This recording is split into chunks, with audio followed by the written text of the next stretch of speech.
Hey there, I'm Neil. My pronouns are he, him, and I'm the host of my new podcast, Pause and Rewind. I'll be chatting to changemakers, thought leaders, and role models who all share a common goal. They're striving to make the world a more inclusive place. And let's face it, we need it. Each guest has a unique story when it comes to doing their thing, and we often know who people are in the now. But how much do we really know about them? Pause and Rewind takes a moment to explore the experiences in my guest's life that led them to where and who they are now. Because everyone loves an origin story. We'll dive into tales, anecdotes, and what makes our guests tick. So, are you ready to pause and rewind?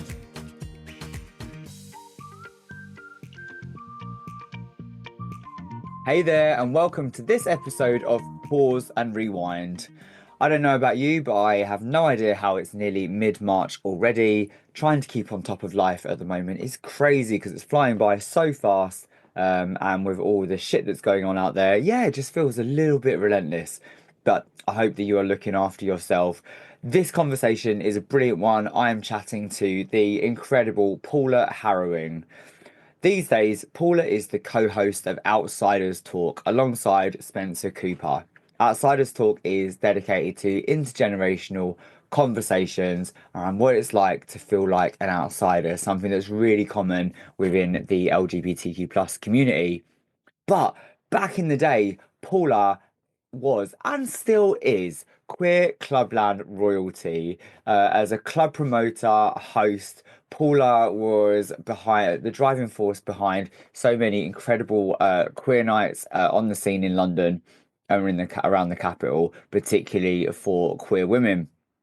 However, as someone that kind of was on the scene in the 90s and saw the rise of HIV and AIDS, Paula witnessed many of her friends falling ill and dying. And while there was a lot of support for gay men at the time, in terms of support and guidance, there wasn't much for women. So Paula co-founded and became director Body and Soul, a HIV and AIDS agency dedicated to supporting women, teenagers, and children who were diagnosed with HIV. Paula brought HIV into the mainstream and worked with major organisations such as MTV, The Body Shop, Children in Need, and Comic Relief. Paula has lived a life, and it was so brilliant to hear her talk about her days on the scene, living in London, but also way before that. So get comfy, you're about to listen to a brilliant conversation. Enjoy. Cheers.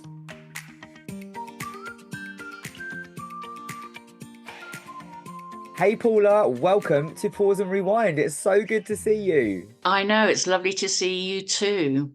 It So, feels like forever ago since I saw you back in October, where you joined us for a panel on the midlife quiz. yes, I am a midlife queer. I love that. Well, So, but me too. yeah, I mean, to be honest, I don't ever think of myself as a midlife queer. I still feel I'm 30. So, it's a long way off still. Oh well, I mean, I'm all for that. At 42, I don't feel any different from my 20s, so we're kin in that. I always start with a really big question, and that is, what does the world look like for Paula Harrowing right now? The world at the moment for me, as I look out, feels very broken. I'm Mm. kind of very influenced by kind of what's in my periphery, Trump, uh, trans rights, Palestine, and that does have an impact on me because my head swims. Um, so yeah, I find that quite difficult, and I find the complacency, I think, especially in the UK, with people not being active. I think that's something that I miss.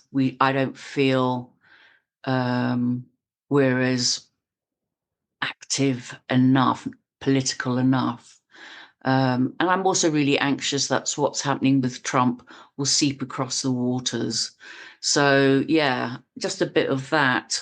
Me personally, I'm looking forward to brighter days, warmth, dragging out my blow up pool and waiting for the warmth of the summer. So, yeah, that's kind of that at the moment. And I've been struggling health wise. So, I've had a back op. I now am having treatment for my hands. So, yeah, I'm being rebuilt as we speak. And how are you looking after yourself through not just the physical side of things, but that very kind of like, that the clouds that are hanging over us, particularly as part of the LGBTQ plus community? How do you take care of yourself? I don't know if I do. I think if you speak to Spencer, they will say that I don't, because I just get very rabid. And it for me, it does feel like we've gone back in so many different ways, and the world feels broken on so many levels. Um, my escape, it used to be disco dancing. Obviously, I should just find myself on a dance floor full of vodka and I would feel fine. But music, I think for me, there's so many new recording artists that I kind of fall into just their vibes. I love that. Who at the moment is bringing you the vibes? Um, Ethel Cain, obviously loving all Wicked. It's that for me is just mental how the world has really embraced the two of them. Sabrina Carpenter.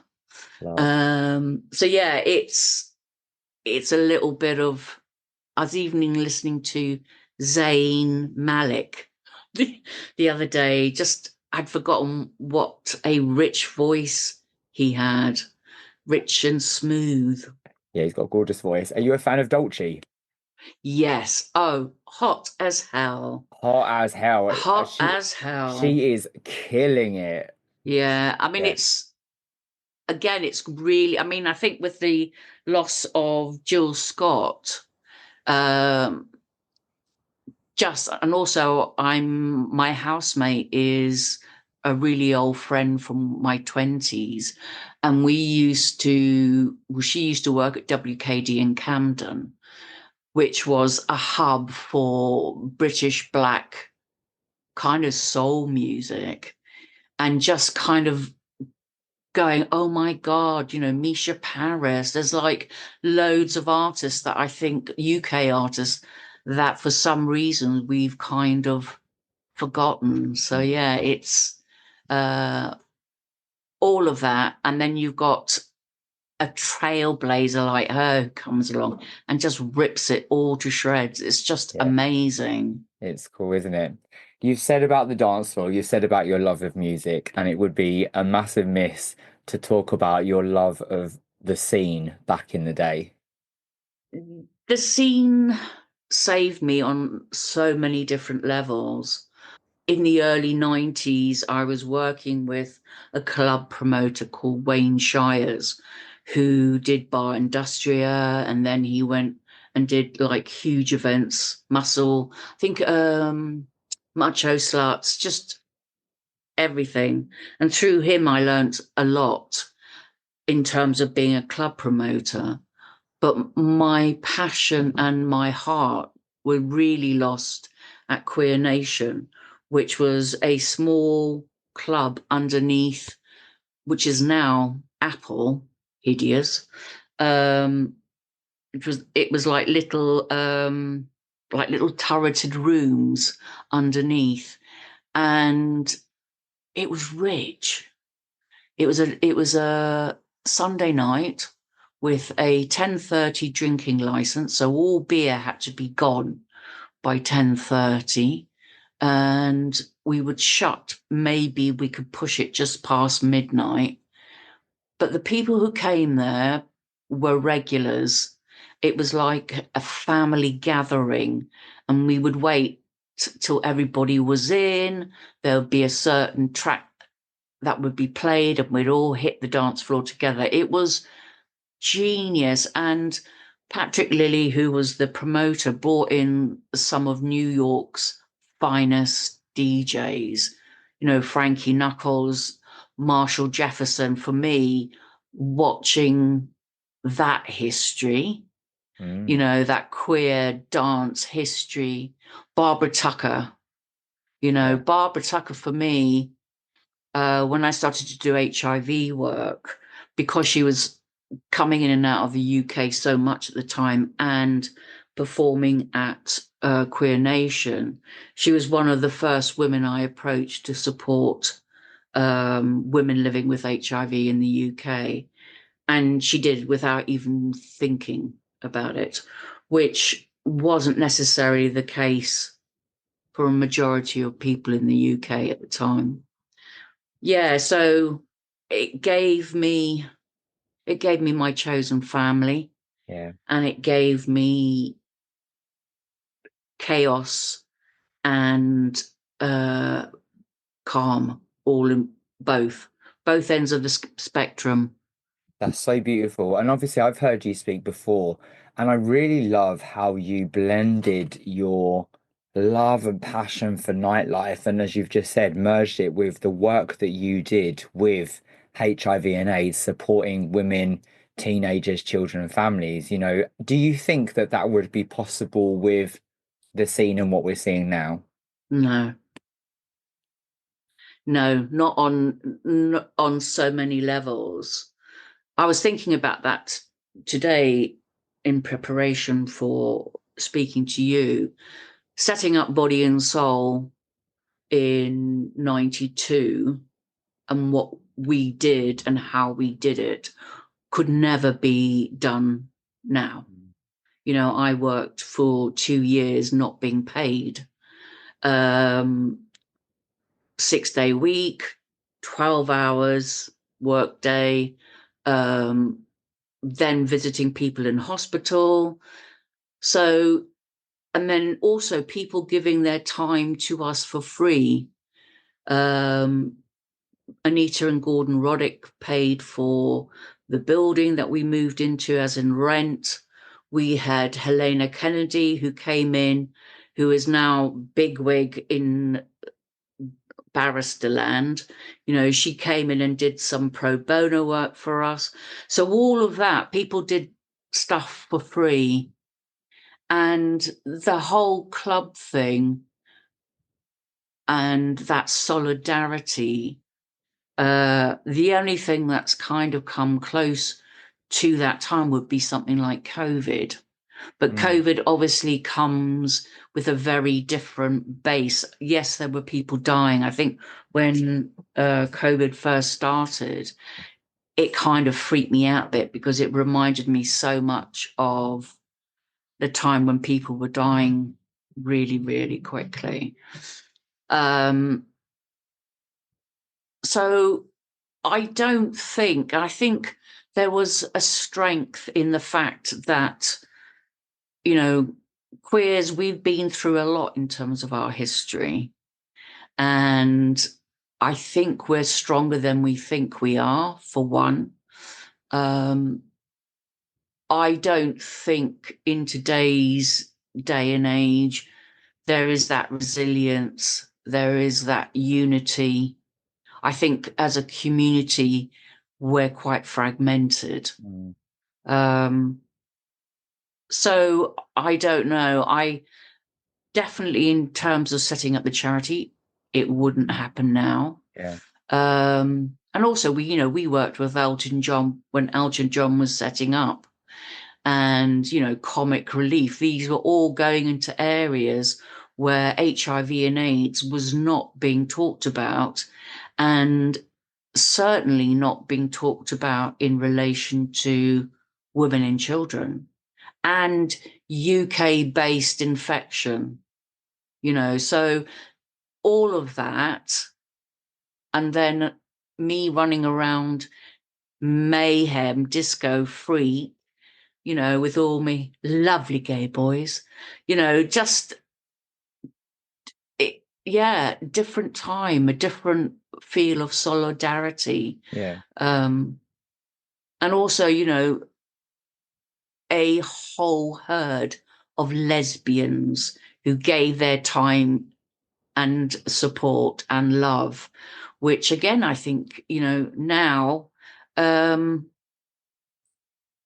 would that happen? I hope it would, Mm. but,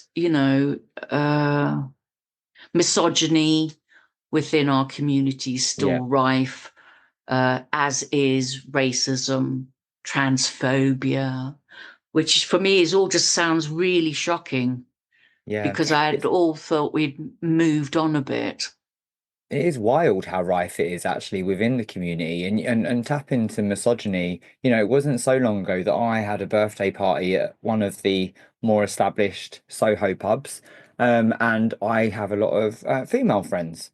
And the misogyny that they faced at the hands of the bar staff was pretty shocking. Yeah, it's when I was going in and out of Soho working, everybody knew me, and it was almost like I could feel a ripple as I walked up the street, like, she's coming, she's coming, she's coming. Because if I heard anything like, oh my God, fish or anything, I would go ballistic Yeah, you because go. I was Love in and it. out of Soho so much. There was no way in hell I was going to listen to that shit. No. Especially So, not for yourself, seeing that the effort that so many women had made to protect and look after gay men during HIV and AIDS crisis and the role that lesbians played in that as well. but people didn't talk about it. No. Even then it was, and again, but people didn't talk about HIV full stop. Mm. You know, when I was doing Queer Nation, like majority of the clubs that I did tended to be primarily gay men. It was my safety blanket. And then obviously I did women's nights. But coming in and out of clubland, I would probably notice people weren't there more than the punters, so to Yeah. speak, Yeah. and friends or people who were ill would be anxious to say anything to, you know, other friends because again, that whole thing of that whole rippling effect of what people are going to think, the judgments that are being made, all of that, you Yeah. know, which was incredibly sad, but something that was very much part of, daily life. Yeah, and part of our history, and it's why it's so important that we have conversations now and we bring it to light and we talk about it. And it's something we touched on my interview with Sue Sanders before we jumped on here, and the long-lasting impact of Section 28 and limiting conversations around that. I'm really excited to dive into your origin story. But before we do, and obviously going to touch on your work with Body and Soul, your incredible work. What do you think of the labeled lesbian renaissance that's taking place around us now? I personally absolutely love it. I love it. It's amazing. It's there was a huge gap. I don't even know from what years, but there was like a huge gap where I think it was after I finished doing clubs. So we're talking about 2006. Yes, yes, because I was at uni 2002 to 2005, and you had Candy, you had First Out, you had Vesper Lounge, you had all these amazing places that were predominantly for queer women. And then fast forward just a couple of years, and they went They vanished. It was gone. like, yeah, and that, and I think because I wasn't on the scene, that I didn't notice it. Yeah, It wasn't something that I was fully aware of. And then I've got friends who are DJs and who are definitely clubbers now. And listening to, them say, oh my God, there's no space for women anymore. And, had friends of mine who were working at Dalston Superstore, and they would say it's all just men. And, Yeah. and it's like, when did this happen? Yeah. And, so yeah, I mean, I think there's lots of factors that have helped with this. I think the biggest thing, is the I Kissed a Girl, because that program, all those people who took part were adorable. And for the main public, which is kind of where we're really looking at, they were presented with a very wholesome group of people, which previously hasn't necessarily been the case. I mean, there was a documentary made by Candy Bar, which all due to, good for them, but it was just bar fight after bar fight after, so I think what with that, and then obviously Amy Spalding coming out of that and doing her dyke rings and her cunt rings and all of, beautiful. And then you've got the lesbian lounge, with all the long-haired ladies. It's how it was when I was running around in my 20s, Yeah. because there was so much choice and so much to offer, Yeah. and then Butch Please, and that it's all coming back, which it needs to, Yeah. because irrelevant of how much we all get on, we don't, especially in terms of space. So yeah, I love it. I love Yeah. every aspect of it. Same. It's great to see so much variety like that. And what I love is it's this not a reliance on there being one venue. Like when you think about Soho, right, you've got kind of you've got She Bar, and they stick the lesbians in the basement. And my friend runs a group called Dogs and Dykes, and they have it at Zodiac near Euston, and they refuse to use the basement bar. They refuse. They said, "You're not putting us in the basement." And Yeah. they use the upstairs space. But there is so much out there. There's Dogs and Dykes. There's Butch Please. There's another group that do a space thing in East London, like, and it's brilliant. And I went to Queer House Party at the weekend, and what I really loved about Queer House Party was the grassrootsy activist kind of feel of what they do. And their manifesto is gorgeous. But what I really loved is actually there were so many queer women in there.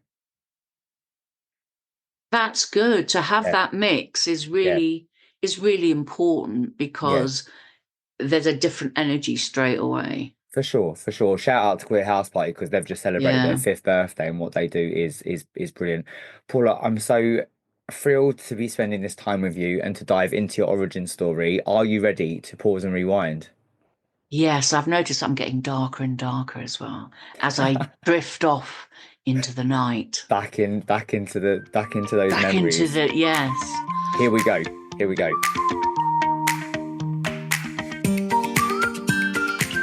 Take me back. Tell me all about little Paula. Um, so I was born in Eastbourne.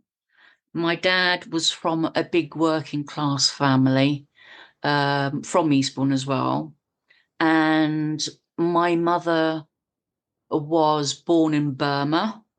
Her parents are Burmese and Indian. Her dad's from Delhi in India.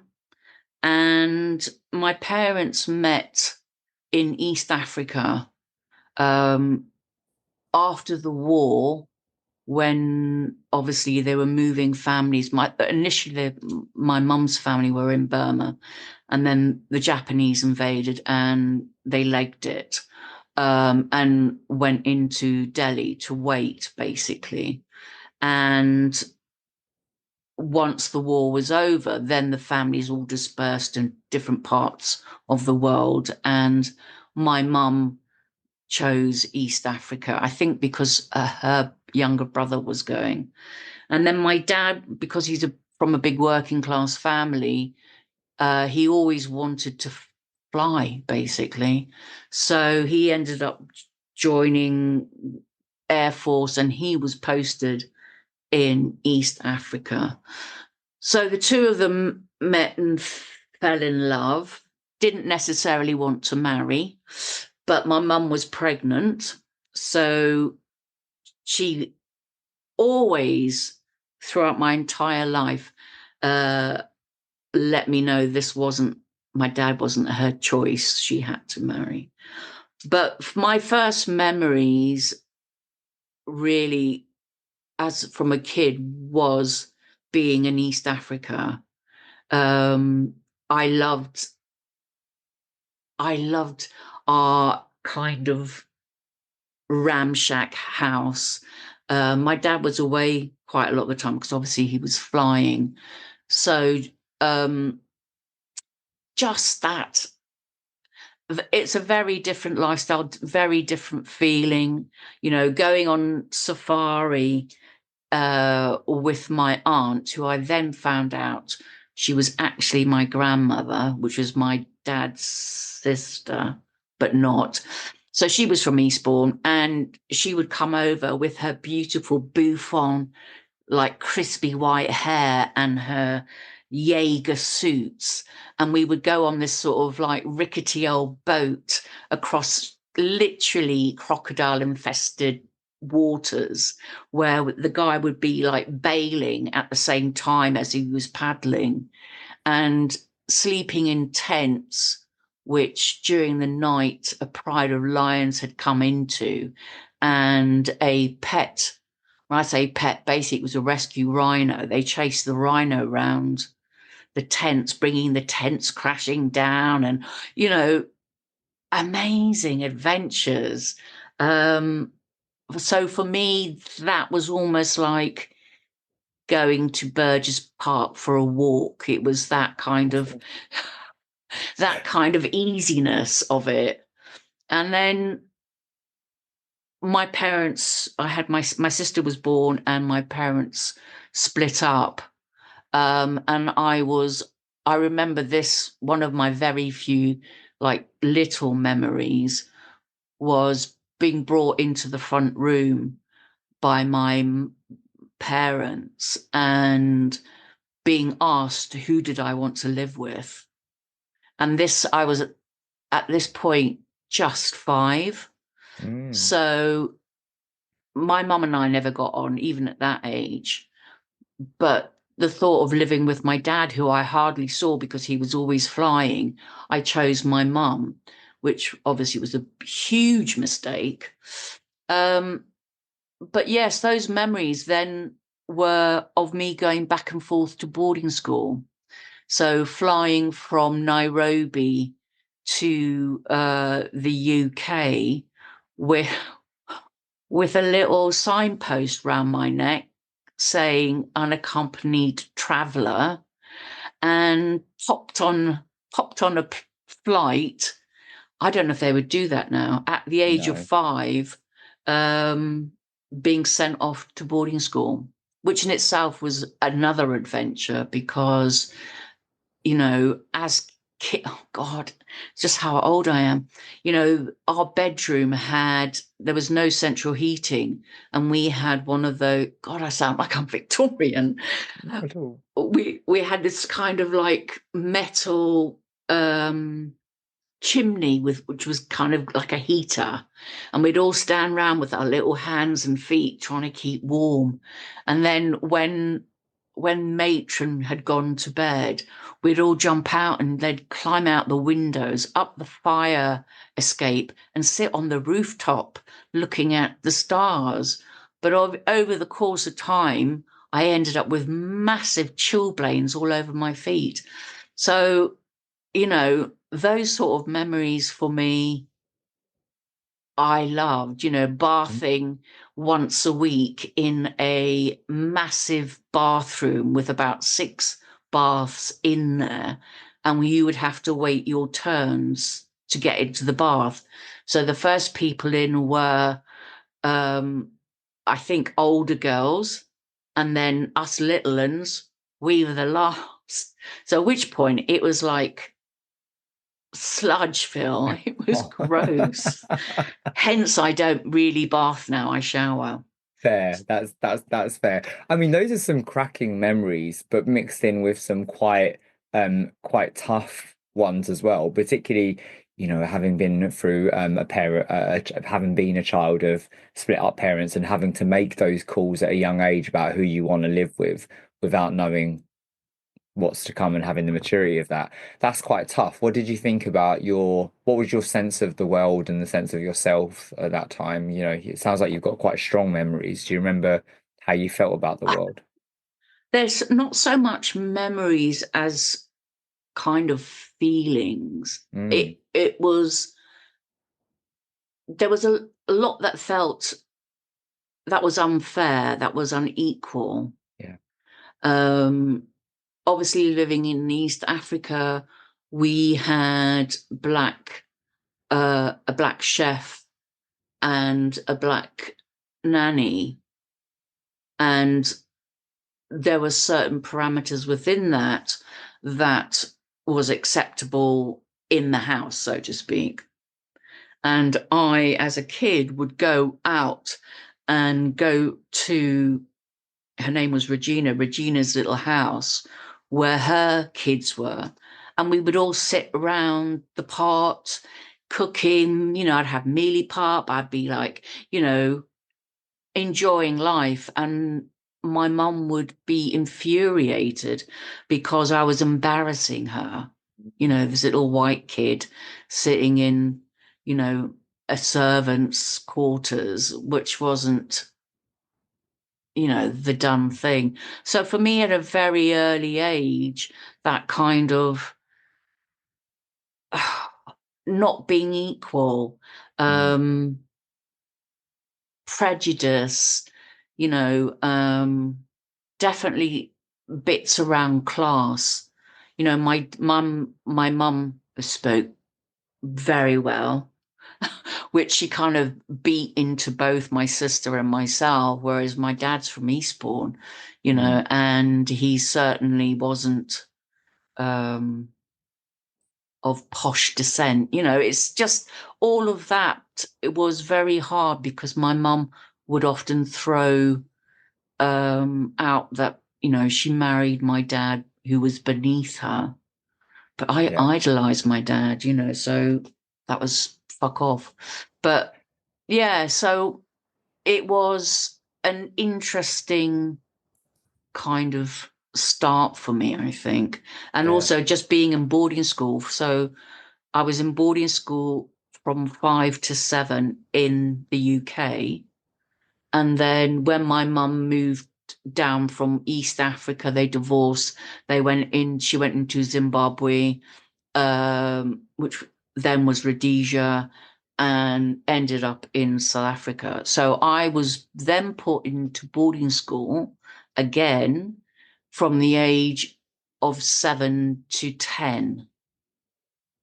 So I didn't really know my mum.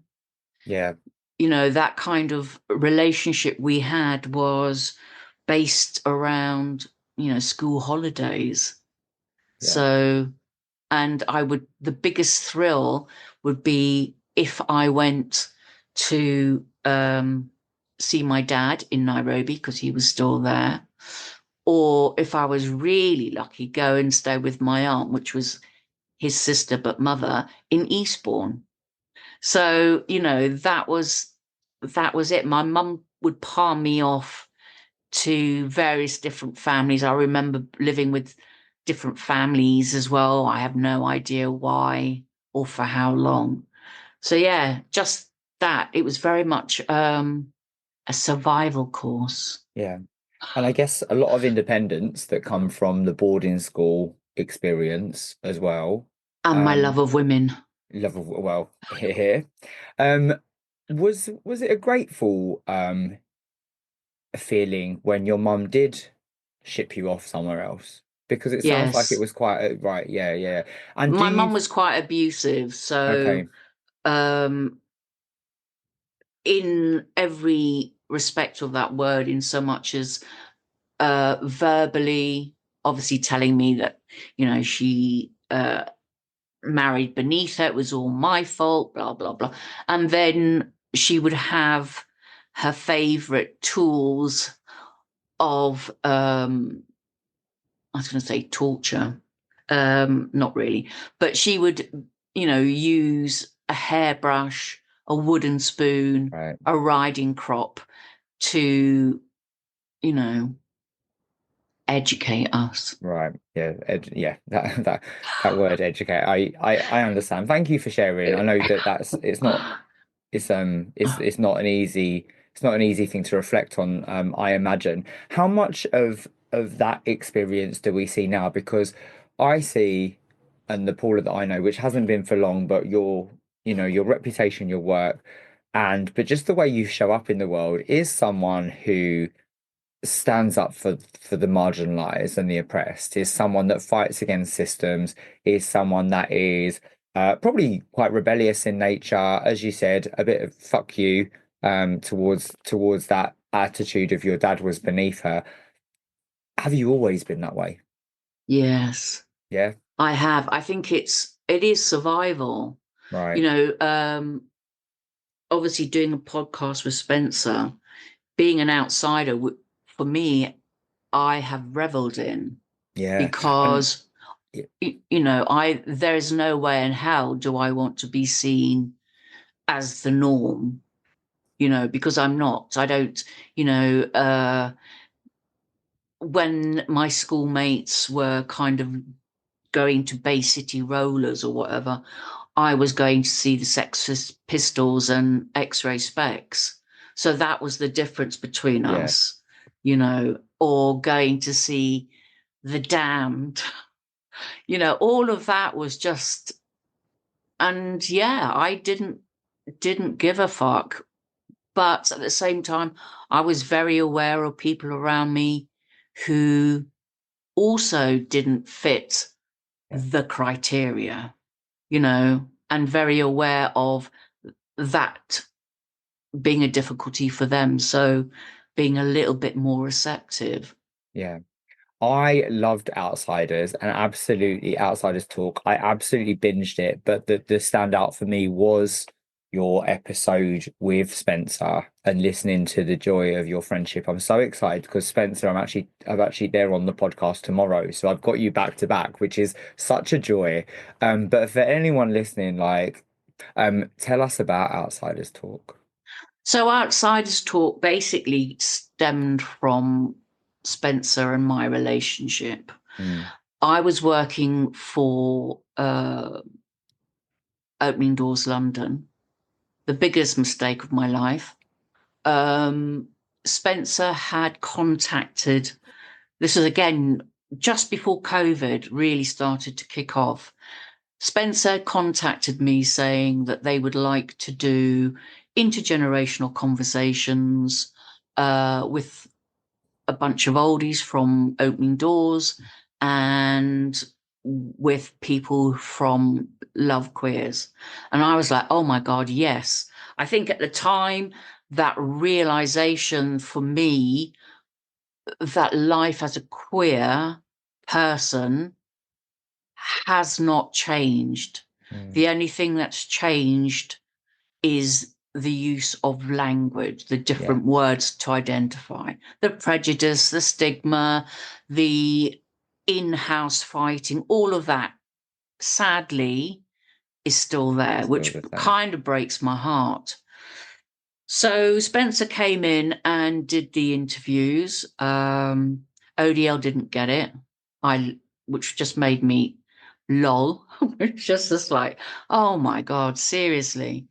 And Spencer and I sat there, and I think our love of the queer community Mm, is something that definitely holds us. The conversations between and the questions between uh, someone in their 20s to someone in their 70s, the experiences tended to be the same, but different language, yeah, and I think for me, it is so important because 20, 30-year-olds now don't have First Out. They don't have the lesbian and gay community centre. So whereas, going into First Out, which was a cafe in the heart of Londinium where you could go and get yourself a cup of coffee, some carrot cake or whatever. And in that space, you would find your peers, but also you would find people of mature years, Yeah. of which you would have to share a table with. Yeah. And it was gorgeous. It Yeah, was so such an you would just intergenerational space. chat. Yeah. You would just chat. I mean, the first time I went to the Lesbian and Gay Centre, I went, it was just like, what the fuck's this? I mean, I don't know if you ever went to Farringdon, but it was kind of a bit grungy. It was, but again, heaven, Yeah. an old-fashioned tea dance, the best Sunday roast, so you would go in, have your Sunday roast. Again, it would be a real mix of people, and you would go and dance through the angels downstairs. I was like, this is amazing, so I think the fact that places like that don't really exist, Mm. I think for me, it was really important that Spencer and I actually try and pull people together to share their history, because I've, in various different aspects of my life, I've come across, people from all sorts of walks of life who are all older or slightly younger than me. We have a wealth of knowledge that an experience that I think is going to be lost. Yeah. Listening to somebody in their 20s, a young black woman, queer woman, saying, "Oh, I've never met an older queer black person before," and I'm like, "Where have you been?" Mm. And I think those sort of conversations still need to be seen and heard, Yeah. and also just that acknowledgement in terms of issues around race. I don't know if you listened to Roy and Darkwart. I did, and it was, I mean, I love Darkwire, like I'm connected with them via Trans History Week, but that was a phenomenal conversation. Yeah, I mean, again, for me, this was also part of why we changed the format of Outsiders Talk, where now both Spencer and I are voices within that conversation, because Roy I've known forever, and I've loved Roy because he's got stretched nipples, he's very handsome, he was a leather rubber fetish queen. His history is phenomenal, from dancing, from, the house of Child, proper going back and forth to New York. We talked about, he won Mr. Gay Year, Universe, whatever. First black man in the 80s. There's not been a single black man to have won it since. Which is wild, which is Which wild. is wild. And it's, Yeah. again, a real sad reflection on how little our community has done work around race. Yeah. I mean, So yeah, Outsiders Talk really does shine a spotlight on that, and not just your commitment to intergenerational learnership and the importance of reverse mentoring within that, right? Really, really shines through. But from listening to you hear about your experience as a kid, that's all stuff that you're bringing into the Paula that we see now. yeah, I mean, again, looking back at my history, I do think I must be Victorian, because Huh? I have had so many different kind of experiences, careers, whatever, that it's like, Jesus, I have been around a long time, you Well, know. Good, good. The world needs more Paulas. Let's take it back a little bit. What were you like at school? And within that, thinking about kind of the different careers you've had, what did you want to do with your life when you were younger? What did you think was going to be the goal? I thought I was going to do something in film. Um, I don't know what. I was at one point, I thought, my biggest joy was actually like spotting talent, and putting people together, which is kind of what I've done Yeah, since. Yeah. it's so I can definitely see that. Yeah. That was kind of, where my head was. I left school at 16. My Was it a good mum, experience, school? uh, it was a safe experience. Okay. My mum was living in the UK. It was the only time we actually properly lived as a family. And I was in my teens, my sister not. Um, and so I left school at six. I was planning to do my O levels, and my mum decided she wanted to return back to South Africa. So she basically packed up and went before I sat my exams, and I was put into a family, uh, basically to live. But what, unbeknown to anyone, the family was the family of the girl that I was having a relationship with. Oh So wow. I started my first kind of sexual relationship at sort of 14, um, from the same school as me. Uh, oh God, she was beautiful. I used to just like a mix between Vivian Lee and Sophia Loren. That's how I would say to. She was just, stunning. Anyway, so yeah, we started a relationship, and I moved into her family home. Um, it worked to a certain degree. I think her mum maybe cottoned on at some point, and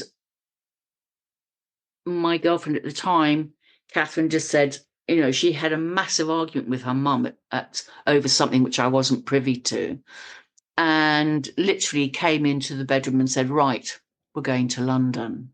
And I was like, "Oh," So yeah, at 17, packed our bags and headed off to London. We, as a concession for her going up to London, her parents chose where we had to stay. And it was a Christian hostel in Queensgate, opposite Natural History Museum. I mean, So what a that and it, location. oh God, but that in itself was a challenge, because obviously we were sharing a room with two other people. But also at London at the time was so exciting. I used to watch David Sylvian from Japan walk past the window of the hostel almost daily, and I had a massive crush on him. He was just absolutely stunning. And my first job was working for oh God, I am old. So it was working for a architect, but he was obsessed with the old doll's eye switchboards. Do you know what they are? No. God. So in the olden days, like the 30s and the 40s, I think they were all on cords. So the phone would ring, you would take the cord, plug it into the line that Yes. the little doll's eye flipped on, and you would go, "Hello, blah, blah, blah, blah." And they go, "Could I speak to so and so?" And you would literally thread the cords through to whatever extension. I loved it. That's I amazing. I absolutely loved it. And when my first literally my first week, they gave me a rubber mat to put under my feet because you would get electric shocks from the doll's eye switch. I didn't. I love the shocks. I used to get such a thrill. Be like, okay, when's it going to happen? On what chord? And just flip the switches. So yeah, for me, anything like all of that was just so exciting. And the offices were next door to the Sun newspaper, and Paula Yates, who I had mad passion for, would come in and out of the office. So London, incredibly exciting and full. It felt full to the rafters of actors chasing Jeremy Irons down the road for his autograph, and all I had on me was my eyeliner. So he wrote, he signed my bit of old paper with my eyeliner. So yeah, just those were my very sort of early jobs. I ended up in TV. I worked for Yorkshire Television, which did The Tube with, again, Paula Yates, Jules Holland, who I ended up going to one of the studio recording, and a young Madonna was there doing Holiday. See, I am old. So, all of that for me just kind of fed my real joy of London, and going to my first kind of queer night was, and I don't know how I even got hold of the tickets, but there was a night, I think it was at the Embassy Club, and it was Kajagoogly Lamal was lying around on a sofa. The Wham Boys were sitting in a dark corner. Rick James was there doing a record promo, and Sylvester performed. I was like, oh my That God, sounds like heaven. how queer can you get all in Yeah. like one fell swoop? So yeah, I loved London at that time. For me, it was so rich, um, with chaos and colour. Yeah. Watching Sylvester, who I kind of knew, but not really, and coming out with his like wig from tinsel curtains was genius. So yeah. I mean, what an introduction to the scene. And I know how important the scene has been to you, as we've already said. When did you first find your sense of belonging in terms of queer community? When I started working with Wayne Shires, he started a night, well, a venue called Industria, Mm. which was in Hanover Square, which I think must have been like 91. And running in and out of that and doing club nights, that whole thing for me was just opened up. My journey into sort of lesbian land was a little bit earlier, not much. And just like Venus Rising at the Fridge in Brixton, which was once a month, attracted over 2,500 women from all over London and outside London. So even just walking into that for the first time was phenomenal. Going out to the Fallen Angel on a Tuesday, which would be ladies, and then one of my most favorite little venues was when I was working at the Odeon for Rank Films in the main square opposite the Empire, I don't know if it's still there, the Empire Cinema. Upstairs was a bar called the Locomotion. Okay. Genius. Absolutely rammed to the rafters with lesbians. And what was even more exciting was when they had premieres, we would all hang out the window and watch all the people arrive going into the premieres from our exclusive spot.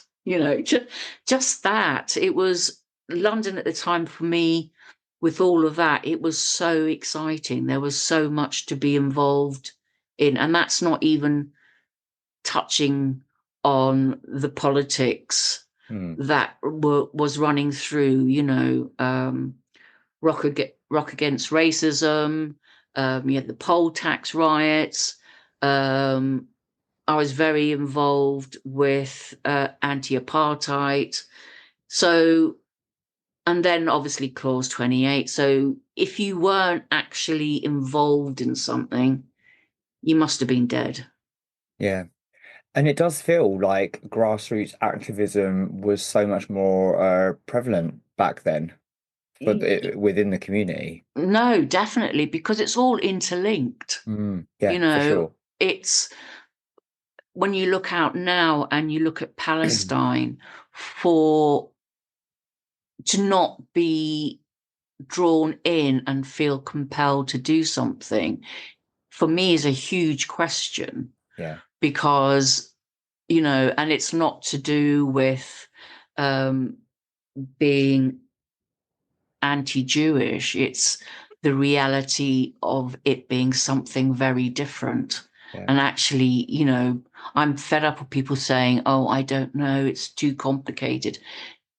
You've had time to go and study and look for yourself. So there's no excuse. And that's also in terms of, you know, support for the trans community. Yeah. There's no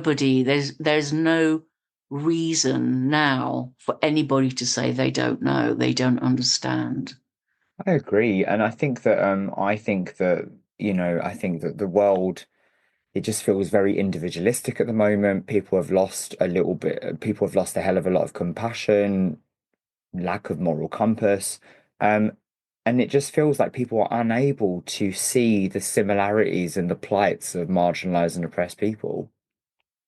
And I don't get it. No, same. Same. I'm fucking clueless about it. Yeah, I mean, the fact that we have so much easy accessible media, you know, there's Google, you just Google and it all comes up. You Yeah. choose, whereas obviously for us in our 20s back then, we didn't even have mobile phones. Mm, So, for us, it was the library, the newspaper, talking to each other, asking what books should you read, what queer books should you yeah. read, which doesn't, which I mean, Spencer and I always, I'm like, oh, so do you know so and so? No. Mm. So I don't know if there's no desire. Yeah. Yeah. Yeah. I It's guess it's collective interesting. action, yeah, collective action has never actually been easier. But I think that far from seeing collective actions as just protest en masse, conversations like the ones you and Yeah, Spencer have is collective action. yeah, definitely. I think it is the only way forward, but I Yeah. think there is a reluctance for whatever reason. Do you have any words that you'd like to share with the? I mean, I'm asking you because I know you're not going to hold back. What would you say to people that kind of come out with this bullshit rhetoric around, oh, I just don't get it, and or that's too political or something like that? I'd get a fork and stab them in the All arm. right. I don't know why I expected anything less. I It's don't, it leaves me yeah, dumbfounded. same, same. I cannot understand how people can just kind of like be so narrow. What amazes me is fairly recently I've seen so many kind of mid-teens being really provocative and asking those questions. So there seems to be a whole gap where sort of late 20s, nobody's interested. And then you've got the Yeah, teenagers going, well, actually, what about? blah, blah, Yeah, which I'm hoping is the norm. But, who knows? yeah. It really saddens Yeah, it's baffling. It's baffling, and I'm same as you actually. I'm quite hopeful about Gen Z and the teenagers that are coming through now.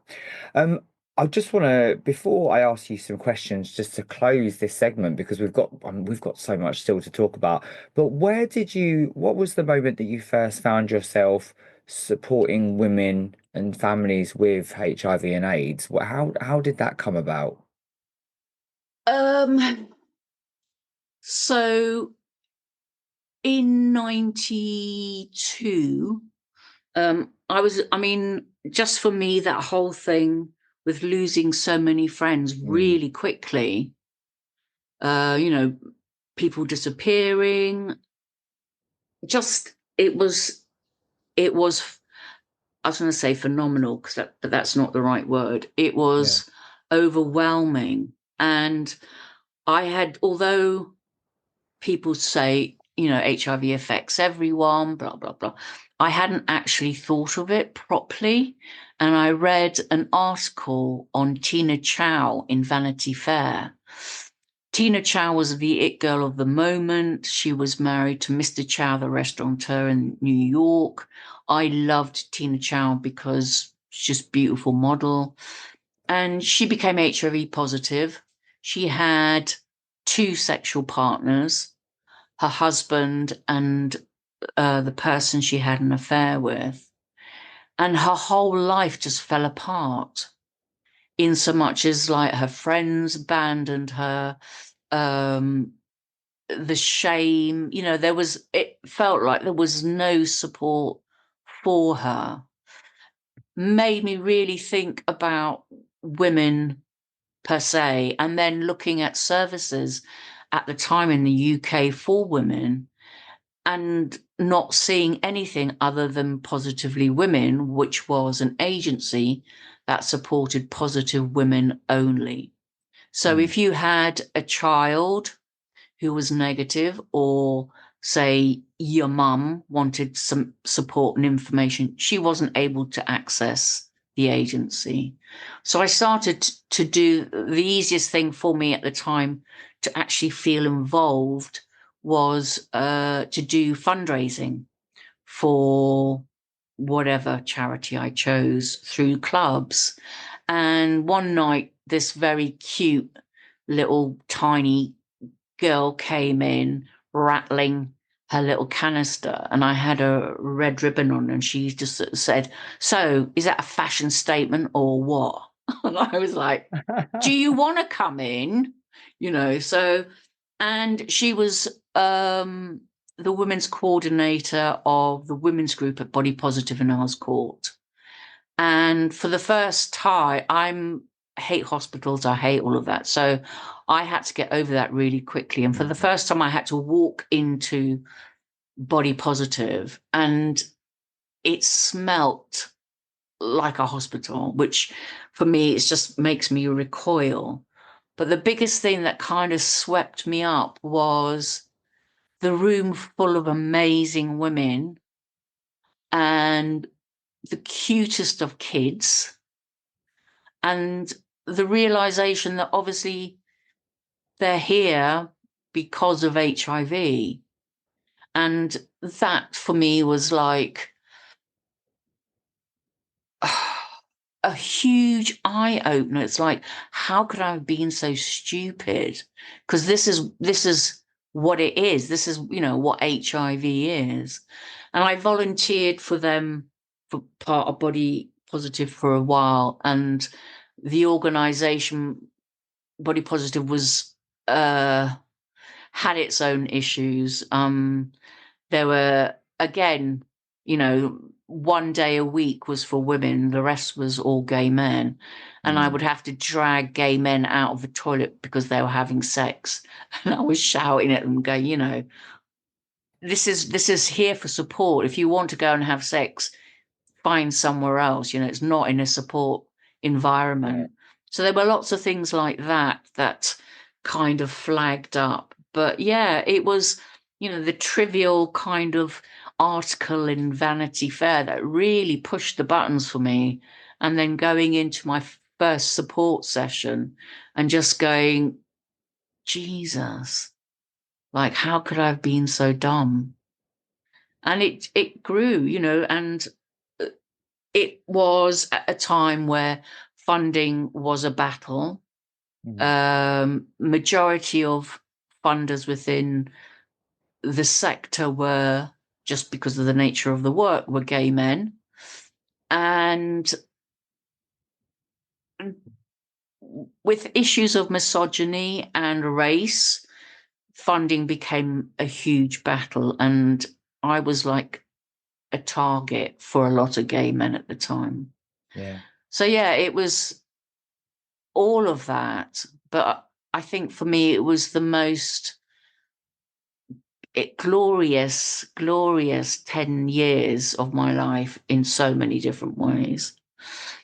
I met some absolutely amazing women, and the most uh, the most challenging but aware kids.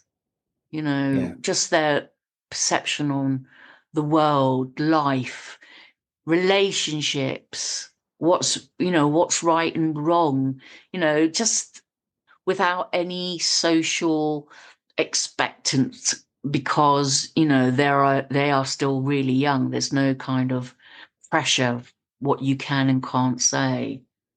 So Yeah. yeah, for me, I just loved it. It was a battle. I mean, a real battle.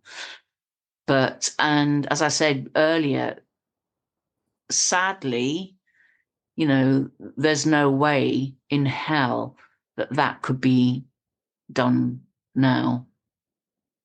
Yeah. Yeah.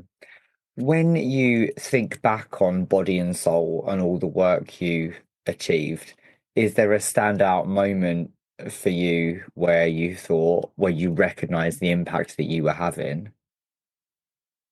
Um, I mean, there are definitely a number of kind of pointers for me. I remember a young man phoning up. He'd phoned up and he'd come through on the switchboard and put into the information section. He wanted to know, he was just recently diagnosed, and he was distraught. Straight man, had been told by society that HIV was gay men, bisexual men, drug users, and he was none of them, but yet he was still HIV Mm. positive. And that whole kind of fear. And he contacted us for information, and the information officer came running in and said, Paula, would you speak to him? And I'm like, of course, but I'm not like trained, Mm. So I picked up the phone and we started talking, and he was contemplating taking his life. Um, he didn't see like where where he fitted in, what his future, if he had a future, what it all looked like.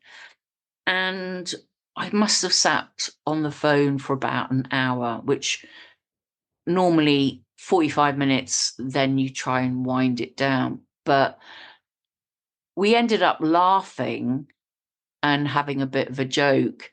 And he asked, could he come in? And at the time, we had a support group going, of which was a mixed support. And I said, of course, come in. So, I don't know, 20 minutes later, this guy comes in and they're going, Paula, Paula, there's someone to see you. And he stands in front of me, and he was just, thank you, just thank you. At which point he then turned on his heel and went and chatted to all the women. But I think just that, that had he not picked up the phone and Yeah. made that call initially, um, getting him to a place where, yeah, we were joking, laughing, just trying to engage and also just give that kind of reassurance of life. It's a huge learning curve for me on so Yeah. many different levels. So yeah, that, and then going to um Highgate. Went to Highgate because we won Volunteer Organisation of the Year. And I went with a woman who was diagnosed in her late 50s, white, middle class, poshy, posh, fabulous. But yes, she was HIV positive. And again, very different to the so-called stereotype of what HIV looks like. So she loved it. She met Charles and Camilla. I was like the dark shadow in the corner, the goth child. But yeah, just things like that. It was Yeah. just a real mix of all sorts. Fundraisers that we did. I cannot believe I even did them, let alone all the people who took part. We did a massive event at the Jazz Cafe. The Jazz Cafe gave everything for free. The artist gave their time for free. We had all the tech. So all of that, it's like, I don't think that would happen now. No, no, it's rare. It's rare. It's rare. But I feel like you brought all of your life experience and your experience in nightlife and your love of outsiders into what you did, and you made it a reality, and you saved lives. Yeah.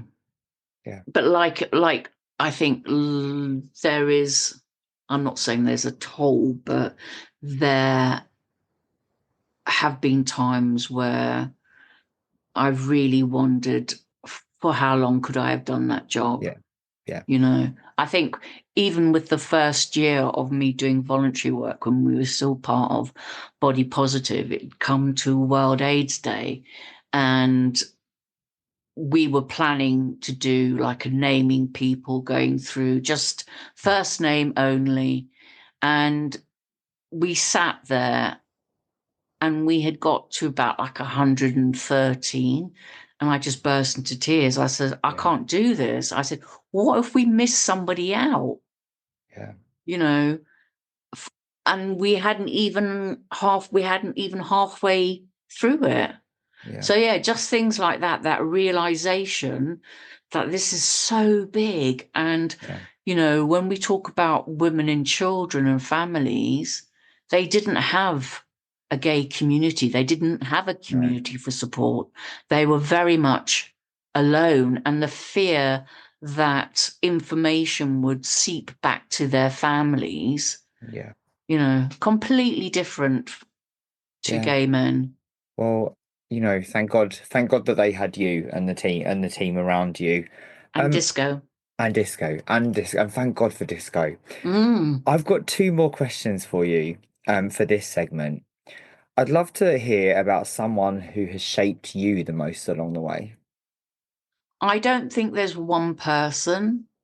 I think there's elements of me living in South Africa that definitely opened my eyes at a very young age about things being different. I mean, I am very aware of uh, the reality of apartheid, for instance, and at the age of I must have been 9. I witnessed a white farmer beat a young black boy so badly that he didn't make it out of hospital. And the family couldn't do anything because um, they worked on his farm and they needed the money. And for me, I think that question, like, why is nobody saying anything? And parents ushering you in. So I think South Africa gave me a real hard start, but a real view at people. And also, my uncle, all the men in my mum's family are dark hair, dark skin. So during apartheid, my uncle wasn't allowed to eat with us or go to the cinema with us because he's not white. Right. And how easily my mum kind of overrode that. And also the fact that decisions can be made purely on the tone of your skin, Yeah. you know. So I think that definitely kind of shaped me. But the person I think that gave me my humor and dark sense of humor is my dad, was my dad. Um, he taught me how to fill a pipe and smoke it. He introduced me to worlds of music. Like he had this thing where he would go, "Oh, so do you like opera?" And I'd go, "Oh God, no, it's awful." And he would go, "No, you can't say that. If you haven't listened, you can't say you don't like it." Mm. So he would take me to anything and everything musical. You know, we went to see Burt Camford. I don't know if you know Burt Camford. Massive, old, kind of like elevator music, but big bands. Mm. And I saw him in Eastbourne and I was blown away. They had um, over like 150 musicians all on stage, and I was just like, oh my God. So just that kind of real embracing, no judgment, sort yourself out. That came from him. Yeah. And he loved dancing. So, you know, pipe smoking, dancing, and his love of women, I think for me was, you know, he loved Sophia Loren and dark-haired women, curvaceous has definitely had an impact on me. So I think my dad really, he was very non-judgmental, you know. Yeah. Um, yeah, he got very badly sunburnt, but yeah, and lived in Africa most of his life. But What was your dad's name? Paul, he died when I was 21, which I think I really wish. I know this sounds really dreadful, but it was the other way around. I wish Of my course. dad had lived a little bit longer. Yeah. No, I get that. I get that. My final question for this segment is this: looking back so far through all the many different lives and careers and accomplishments and everything, what are you most proud of to date? Setting up Body and Soul. Yeah. Yeah. For me, it nearly broke me on many occasions, but the absolute joy of um, basically sticking my fingers up at people who told us we couldn't do it. Yeah, the best thing I could ever, I will die peacefully.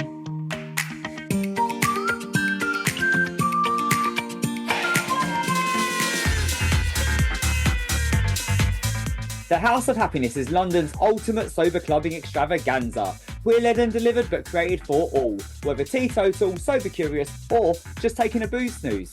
We love a day rave, and on a Saturday afternoon you can expect banging house tunes, DJs on decks, dancers on podiums, and a fully stocked alcohol-free bar. Flamboyant, bold, with a glitter station to boot. We're all about safe, inclusive fun, and we even have a pre-meet so that you can make new sober buddies before you hit the dance floor. Grab your tickets from Instagram now at House of Happiness Official, and we'll see you on the dance floor.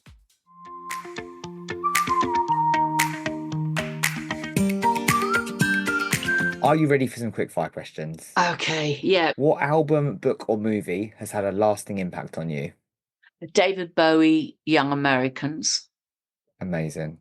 Again, my dad bought it for me because he said, you have to listen to decent music. Luther Vandross was on that album. Um, and I can't remember who else. But again, just that kind of breadth of music coming from him was just amazing. Book, book, probably. See, at the moment, I haven't read much, but I've listened to Audible.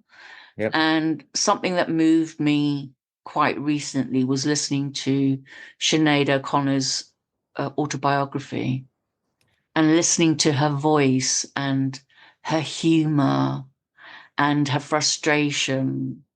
Just absolutely loved it. Yeah. So beautiful. What an incredible woman. Yeah. Yeah. And what about a movie? See, movies just chop and change. Fair.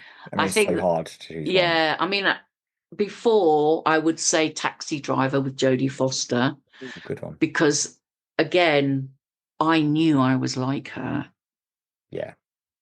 And sadly, obviously, it took her God knows how many years to come out. But I remember staring up at that screen and going, I'm you. Yeah. You know, not really knowing what that was, but I knew we were the same. Yeah. Sadly, not the finances. What's a saying you live by and one that you'd put in the bin? I live by don't sit on the fence. Yes, absolutely. Fucking make a decision. Like, seriously. That's it. Seriously. Oh my Stab him with that, God. stab him with that With that fork. fork, make a decision. And what about one for the bin? Um, on one hand, then on the other, Okay. which kind of goes, it's just like, Yeah, wussy, make a decision. yeah. So yeah, Love it. they both kind of sit. They really do. They really do. Yeah. They say tons about you. I love it. What's been the best adventure of your life so far? Depends what you mean by adventure, but yeah, the whole thing around body and soul, but also just, the people that I've met from working with body and soul, but also through Clubland, Yeah, so thrilling to see uh, people who are still really active in the club scene, like Princess Julia, Luke Howard, who does Horse Meat Disco, and to see their vibrancy and them still being, leaders uh, in the world of music and fashion. yeah. So that's exciting. It's exciting. My blood is exciting. What three words would you use to describe you and your origin story? Determined, painfully honest, which gets me into trouble, and adventurous, I think. Adventurous. Yeah, I think if I didn't have, if you tell me no, I'll do it. So Yeah, just that kind of adventure's like, well, I'm going to try it anyway. Just that sort of thing, I think's always been part of me. I love it. I love it. I really thought we were going to get rabid in there. I know that rabid is one of your go-to Rabid, words. rabid, yes. Raging, rabid. Rabid and raging. Well, but you know what? You're Paula fucking Harrowing. You can have extra words if you want. So let's fast forward a little bit. What exciting things do you have coming up? We're going into Outsiders Talk second season, Brilliant. and which I'm really looking forward to. And I think for me, just to get healthy, I've been struggling with pain Yeah. for so long. I just want my body back. So hopefully in the summer, cartwheels, backflips, you know. Way. Yeah. And also just, I really miss walking and I really miss coming in and exploring. I want to see London properly because the last time I was in, so much has moved and changed. Like buildings have gone and restaurants have appeared. And when I've come back, they've gone and something else is there. So, yeah, just that exploring of London as a newbie with new eyes, I think. I'll probably just run around being heartbroken and swearing, saying, "What the fuck's going on?" Soho for me was like the biggest joy. Yeah. You know, I knew the girls from the little red lights, the models, that worked in Soho and Compton Street. We would sort of say, "All right, on your way to work," and they'd be like waving, and the little rent boys in the arcade, before they went off and found their punters for the night. So, yeah, Well, I all tell of you what, I that. mean, we can definitely do the swearing, but hopefully, if you're in London, we'll meet up on a dance floor. Oh my God, amazing. Right, I'm down for it. What brings you joy? What brings me joy? Music. Yeah, If I hear ever that. I'm struggling, or yeah, music. Music Music's rich. And it's also very emotive. So, you really know, it is. it's a power, definitely. My final question for you is this: do you have any words of wisdom or encouragement for anyone out there to help them get to wherever they're going? I think it's important that people know that you don't need to have all the answers. Mm. And I think there's an incredible pressure on people to kind of set themselves targets like, I need to be in a career by the age of 30. I need to buy myself a house by. And no, you don't, and I think that's okay to be kind to yourself in that. It's like, it's absolutely all right. No, society puts so much pressure on us from women, making a choice not to have children, all of that. And I think it's important to actually say that, because I've so many times I've spoken to friends and they're like, "But I should be doing that." I said, well, who said you should be doing that? Yeah, Only you are putting kind of perimeters and guidelines on where you think you should be. And also remember, some of us have more than one career path in our lives.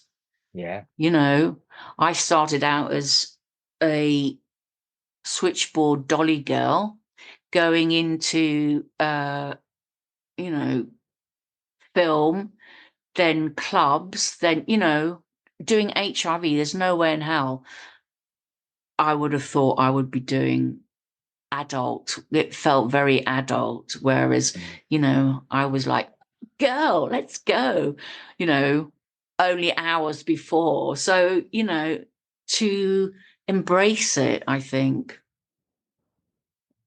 Thank you so much. It's important that everyone hears that, and it's important to self-kindness and giving yourself a bit of grace and patience. But just thank you for spending this time with me. I have loved hearing about your rich childhood and many, many lives and My rich and careers. fulfilling. Honestly, I am so grateful for this time. Thank you for sharing with me, for being so open, and I cannot wait to actually see you again soon. Yes, I'm looking forward to it. So it's been a joy.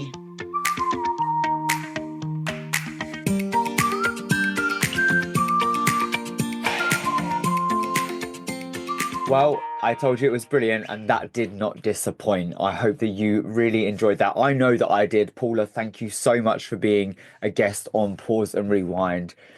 What a life. I mean, as I said, Paula is absolutely brilliant. Like we could have chatted all day. She's so easy to chat to and she loves the chat. Um, just brilliant hearing about those anecdotes, those really, really rich anecdotes throughout her life from being a youngster and those early experiences of growing up in Africa, through to those boarding school experiences and the tumultuous relationship with her mother and love of her father, just the way she tells her story. I really love that Paula is so committed to what she does and how she shows up as an outsider, a term that she has accepted and embraced and harnessed to be the Paula that we know, and all those different things that she's done from being, from being a club host through to Body and Soul. And working in HIV and AIDS through to today, and the out from an outsider's talk, the podcast, and the commitment to intergenerational conversations and learning, and just she just brings such a brilliant sense of humor and that painful honesty. The words she uses to describe her origin story: determined, painfully honest, adventurous, rabid, and raging. All of those just really say so much about her. And just, yeah, oh my gosh, having a conversation with her about the scene back in the day. And I would have loved to have been a fly on the wall that night that she saw Wham, Kajagoogoo, and Sylvester in one place on her first night out in the scene. Wow, what an introduction. But Paula, thank you so much for all you have done, for all you do, and just being you. Please join me next week as I get to chat to Paula's co-host, Spencer Cooper.